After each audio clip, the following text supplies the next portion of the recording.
Prime Minister Narendra Modi on Saturday hailed the contribution of Manipur in India's defense and freedom struggle, describing the state as a land of heroic sacrifice. Speaking in Imphal, he said the people of Manipur have always stood at the forefront, from the Indian National Army hoisting the tricolour to the recent Operation Sindoor. He urged the people to draw inspiration from the state's heroic role in freedom movement, recalling how Netaji Subhash Chandra Bose called Manipur the gateway to India's independence. Referring to the recent military operation, PM Modi said, "Recently the world has seen the power of the Indian Army in Operation Sindoor. Our soldiers wreaked such havoc that the Pakistani army started to panic. The valor of many brave sons and daughters of Manipur is also included in this success."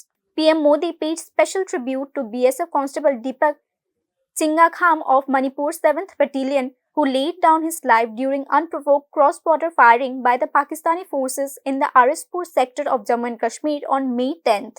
Bureau Report, News Now.